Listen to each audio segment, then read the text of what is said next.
Hi, could I have a venti iced white mocha with almond milk? And could I do extra caramel drizzle on that? Thank you so much. Have a great day. You too.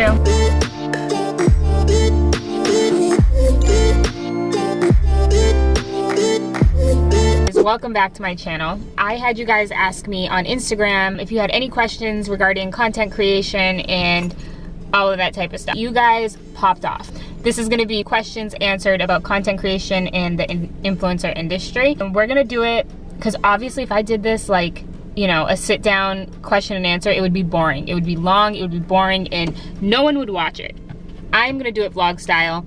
I'm going to answer your questions throughout the weekend, throughout my regular day-to-day stuff. So it's going to be kind of like a regular vlog, but I'm going to answer questions along the way. I'm actually at the doggy daycare right now. Harlow is getting a haircut at a place that she hasn't been cut before. And it's nerve-wracking. It's 45 minutes away from my house, which is no fun because I had to drive all the way over here. But I hear that they're very, very, very good. So I was like, I'm kind of willing to bring her here. The only thing is I can't go home because by the time I get home, they're gonna call me to come back. So I'm gonna sit in the parking lot, have my laptop, but I guess I'll answer at least 5 of the questions now. So let me pull that up and I'll answer 5 of them. We'll start off with a good 5, you know? Also, if you like my sweater, I will link it in the description box. It's literally so cozy. So I'll link it in the description box. It's from Revolve. It's super cute. Okay, first question was, and these are gonna go in no particular order. I'm not organizing them to make sense. It's just gonna be spitballing questions. First question is, how do you balance your privacy while being public on Instagram?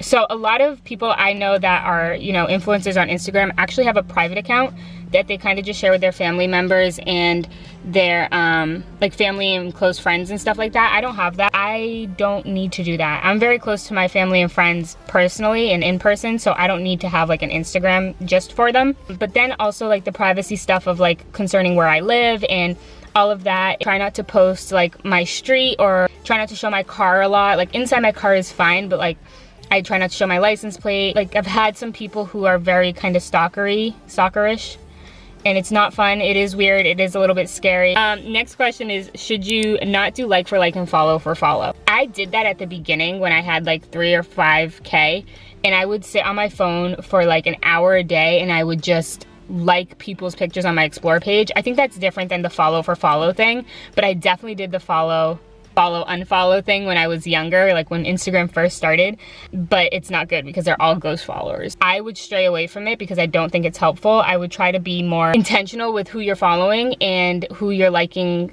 their pictures. How does Instagram likes and comments not consume you? The likes and comments, yeah, they play a big part because that's how I get really good collaborations and brands like to see good engagement. But for me, my number one thing, like I said, is creating a cohesive feed and creating something that's more than just individual photos. I like creating like an overall aesthetic and an overall cohesive look, and telling a story with the cohesiveness of my feed. I like rather my Instagram page look good than individual pictures having like, you know, thousands of likes. Obviously, like my outfit photos, I really want them to perform well, but if they don't, you know, I just create again and post again. How have you continued to maintain a relationship with God? So I'm not gonna lie about that. It's not the easiest thing in the whole world. It's like any relationship. You kind of have to work to make sure it's strong, you know? You can't just not do anything and hope it's gonna be amazing, you know?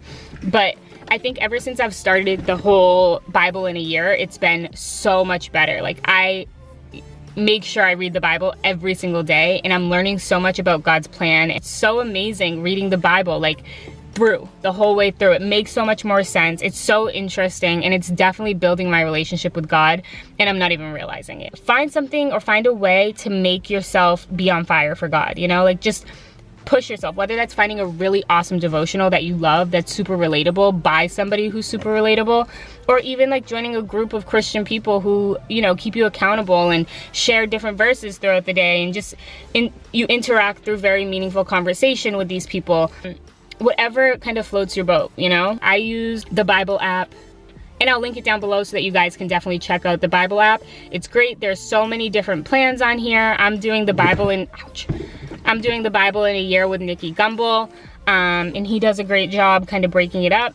So yeah, it's just everybody's personal relationship with God is so different. So tasty. Okay, number 5. How big was your following when you started to get paid for content?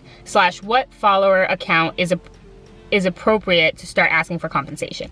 Guys, here's the tea. Get real close. Here it is. You can get paid at any type of following. There's so many different ways to collaborate with brands. It's insane. You don't always have to do like, you know, send me a sweater and I'll take a picture and post it on my Instagram. You could do, hey, I'd love to loan some clothes out from your collection, shoot around the city, and send you those photos for you to use on your social platforms. They don't care how many followers you have, they just care about how good your content is. If you're producing really good content and they see that on your feed, then they'll be like, yeah, sure, we'll send you 4 outfits. If you could possibly shoot these 4 outfits and get them to us, that would be great. And then you say, okay, awesome, here's how much I charge for 4 outfit photos. And that's how I started to get money, but then that's also how I started to build my portfolio. Because now I'm like, okay, I've created pictures for this brand, this brand, and this brand. I can add that to my media kit saying I've worked with those brands before, and now I can start pitching to bigger brands for my own Instagram. But that is 5 questions. I'm gonna get to work here in my car, and I have a bagel to eat and stuff, but I will definitely take you guys along for the weekend, and this will be fun, so.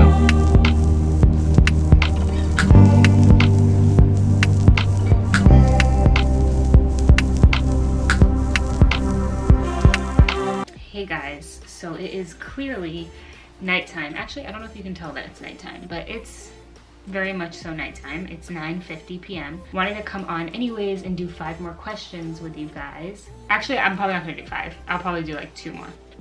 So, next question. What would you recommend equipment-wise for someone who wants to start creating / what are good items to invest in to make good content? So if you're looking to do vlogging content, definitely invest in the Canon G7x. All of these items I'll link below. That's the first camera I got, and I've been using this camera that I'm filming on right now for so many years. Even if you're shooting fashion content or, you know, creating content for Instagram, the G7X is a great camera for that because it's easy to bring around. It has the flip up display so you can see what you're shooting. It's a really great camera. Definitely a tripod. So much easier to shoot by yourself than having to wait and have someone help you shoot. Whenever you want to take a picture, grab your tripod, your camera, and you're good to go. I'd also invest in the little clicker so that you can be away from your camera and still click the shutter so it takes the picture. That way you're not going back and forth. The top 3 things I would suggest: the camera, the tripod, the clicker. I wouldn't suggest lighting. I have lighting and I never use it. I don't like the look of lit pictures. Like, I feel like people get lights and they feel like they can shoot in any type of condition. But for me, I hate shadows on the face. A lot of work to use lighting the right way, and I see so many people think that just because they have lighting in front of them that I don't suggest it until you can actually learn how to use it properly. Even like if you get lighting and you're taking pictures with the lighting, I suggest using it as a strobe and not just having it on, but that's a whole different story. How do you elevate your page with little to no equipment? And this is where editing comes in. And with all the equipment, like the physical equipment, I would also suggest getting Lightroom. I pay $9.99 a month for Lightroom, and it's the best investment I have because I edit all of my pictures. No picture is gonna be great right off the bat. Sometimes you need to adjust the lighting, the shadows, the highlight. That's really how you elevate your look with little to no equipment. All right, I'll do one more. How many times a week do you take pictures and how long does it take to edit? So I try to take pictures just on the weekend because that's when places are the most empty. I probably shoot maybe once during the week and then both on Saturday and Sunday during the weekend because then at least I'm planned for the next week. And I like to try to have at least 2 weeks worth of content prepared and ready to go. A lot of times I really just like to shoot that one outfit I'm wearing because I can get lazy, but I try to strive for at least 2 outfits. If you actually go and look on my Instagram right now, my last 2 photos, outfit photos, are actually the same exact outfit. I just changed the jacket. So like here I have on the black set with the white button-down shirt, and then I have on the black set with a leather coat and a hat, and it completely changes the whole entire look of the outfit. But I hope that answers the question. But yeah, I'm gonna go to bed. Good morning, folks. Good morning. Yet to make my bed, clearly, but I just wanted to come on and say good morning. Okay, I have decided that while I do my makeup today, I'll answer a few more questions. So the question we're doing now is question number 9. How do you approach / reach out to brands when wanting a paid collab? This is honestly like, it's not easy because it's always awkward when, you know, you pitch to a brand and you're like, hey, I'd love to work with you, you know. You obviously have to talk them up, so you're like saying, oh, I love this piece in your collection, I'd love to style this with this, and post 2 Instagram photos, and you tell them all that you can do, and then they email you back and they're like, oh, this sounds amazing, we would love to do this with you, we can send you the pieces. And you're like, awesome, here's how much I charge. Like, it's always awkward, but it's what has to be done. Like, you have to kind of tell them what you can do, get them hooked, and then, you know, drop the paying bomb. I'll be like, love that you're as excited as I am to pursue this collaboration.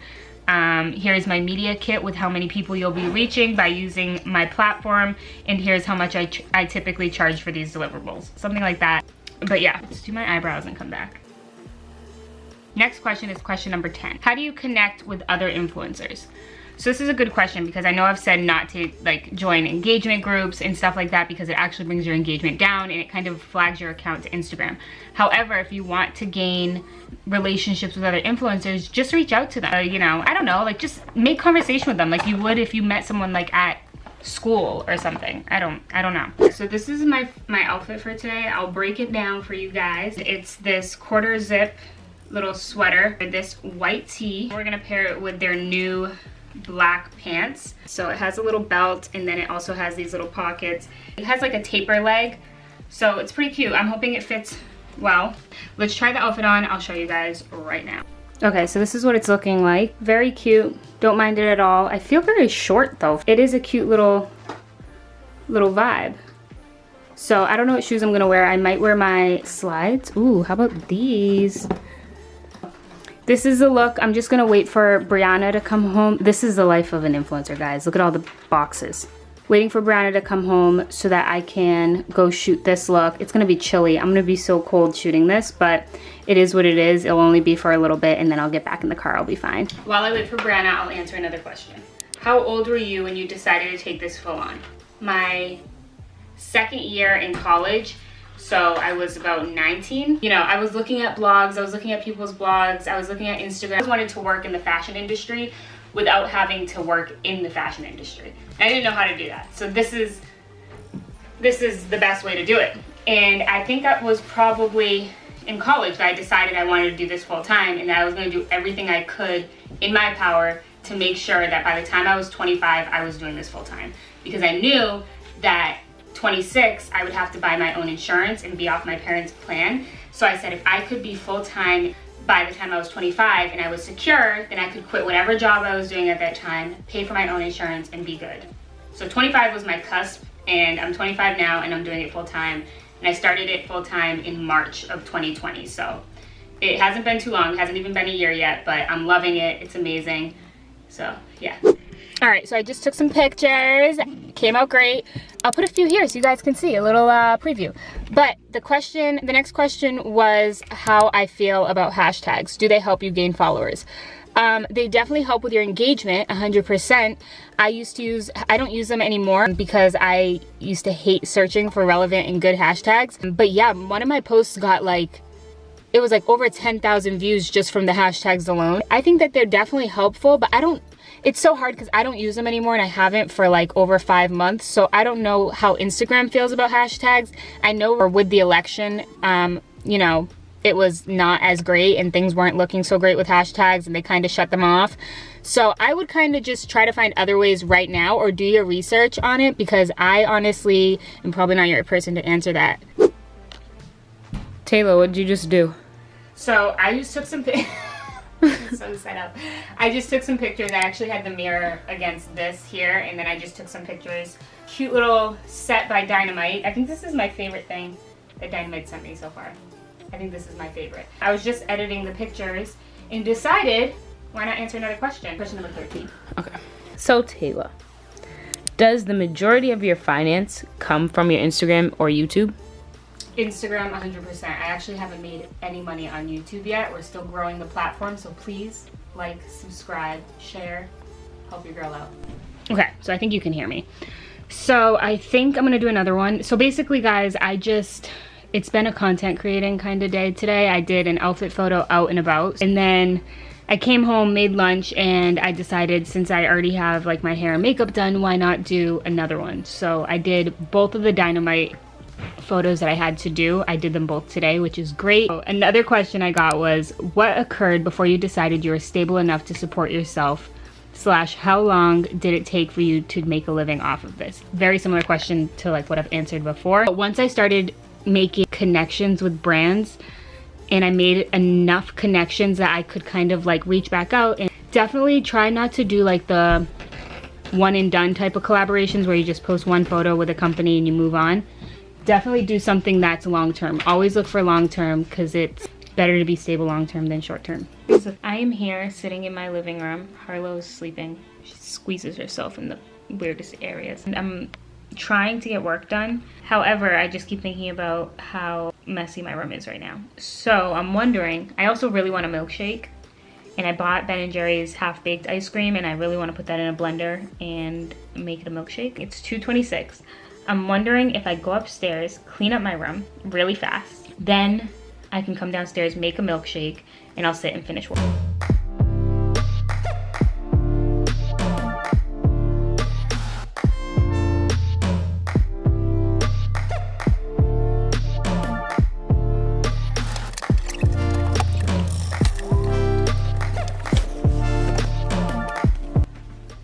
All right, we did it. We cleaned our room, which means now we're in the kitchen. We can make our milkshake.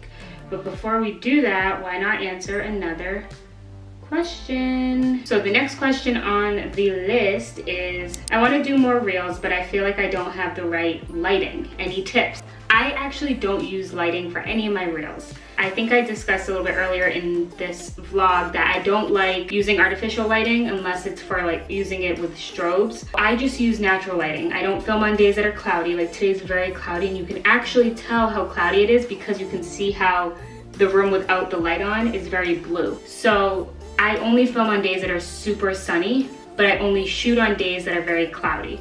But yeah, I hope that answers your question. You don't need any artificial lighting. Just use the sun. Use what God gave you.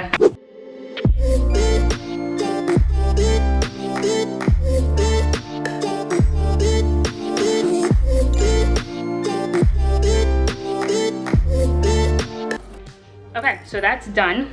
Cleaned my room, made my milkshake, and literally tastes so good knowing that my room is clean. Happy Saturday, guys! Ah! Today is the last day of the vlog, guys. It's the last day. We have 6 more questions left to finish our 21 questions with Taylor about content creation and the influencer industry. So, shall we get into it? I just kind of got out of the shower, and then I sat in bed for 2 hours finishing editing the first 2 days of this vlog. So now, finish my makeup, and I'm going to pick out an outfit. This is what we have so far. So we have this cream coat with a black scarf and this black and tan like hat. All right, we have figured out the outfit. Yet again, another simple outfit. This is what it looks like. I'm just wearing my Shacket. Just want it to be warm. Probably little white sneakers. Keep it simple. It kind of looks like a spring outfit, but it is what it is. I don't care.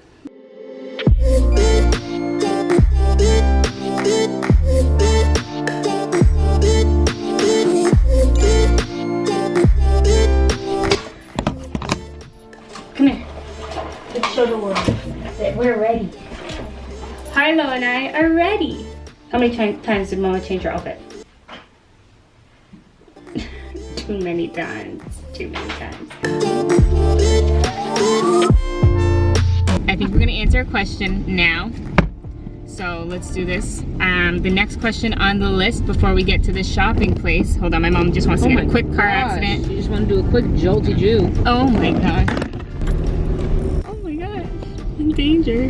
What tools do you use for taking pictures, and what tools do you use for editing? She usually uses a machine drill. I actually got a new camera, but I haven't used it a whole bunch. It's the Canon EOS R.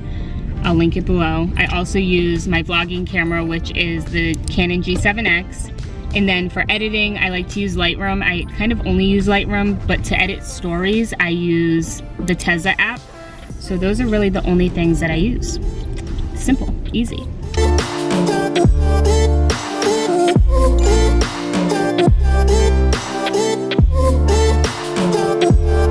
Alright guys, this is what happened to me.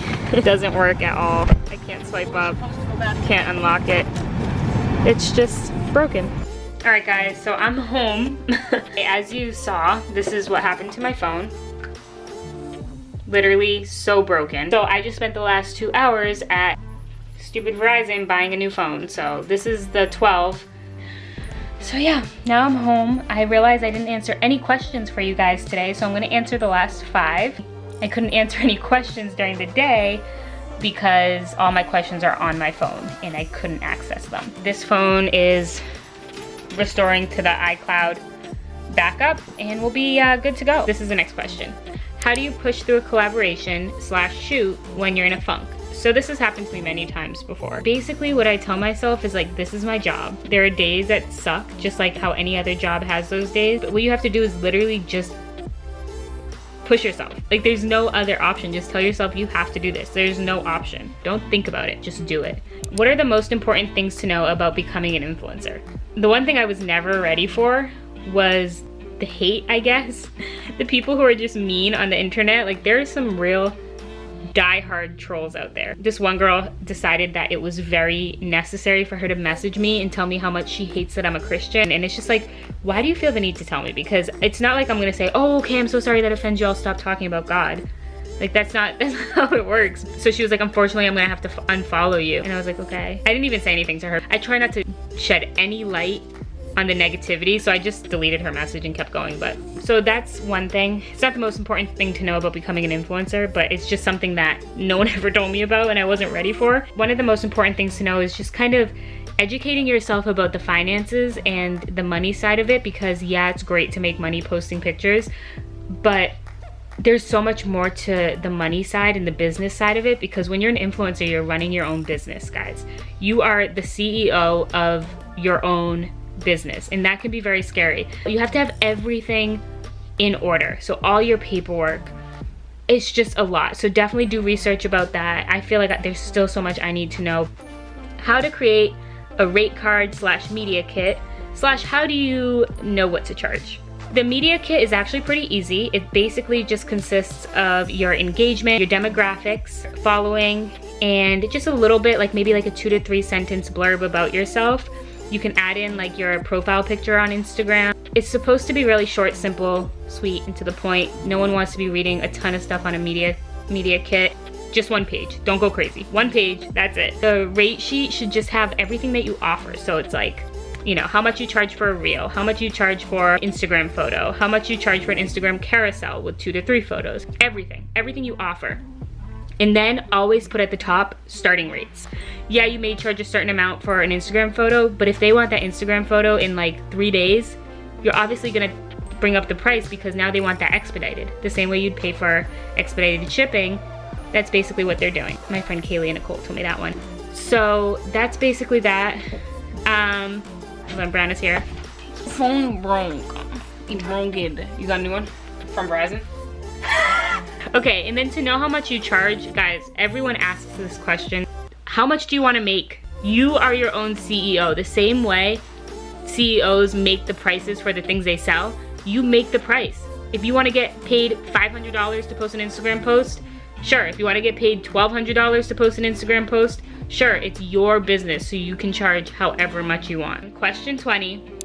How do you scout places for pictures, and how do you fight the awkwardness if people are watching you while you're shooting? First of all, I used to feel so awkward when taking pictures, but then once I went full time, I just kind of told myself, like, this is my job. People who are watching you also have jobs that they have to do, so get over it. And what are the odds that you're ever gonna see them again? How do I scout places for pictures? I always look for places that are very minimal. I used to shoot with just plain walls, so I would shoot around like shopping complexes, loading docks, big buildings, just because it has that vast like wall. But right now I look for a lot of grays, a lot of minimal buildings. Things I stay away from are brick, the siding on houses. I stay away from black pavement. I like the like cream color pavement, and I hate greens, like trees and stuff like that. I hate all that. And now guys, the last question, any tips for making my IG page look nicer, color coordinated, / how do you decide on a theme or a niche for your page? That's honestly 100% up to your personality. For me, I'm very minimal, so my colors tend to be very minimal. So it's the gray, white, tan, brown, black. It's all of those type of colors, and it just makes its own cohesiveness when I stick to those colors. And when it comes to niche, like obviously my niche I would say is minimal fashion, but someone else may have something that's not even fashion. Maybe it's minimal home decor. I can't tell you how to find your own niche. You need to know your own personality, know what you love, and kind of stick with that. But it does take some discovering. Keep posting, guys. That's how I would recommend finding all of this stuff, is just keep posting, and eventually you're gonna find a rhythm. And stay consistent. To see growth, you need to stay consistent. So yes, that means posting every day at the same time. So I post every day at 11, except for Saturdays. I take Saturdays off, but I post every day at 11. And once I started doing that, 2 months later, I had a growth of over 1,500 followers. So yeah, that's 21 questions, guys. We did it. All right, guys, thank you so much for watching. I hope you learned so much. But thank you guys so much for watching. Make sure to subscribe for more vlogs, and I will see you guys in my next one.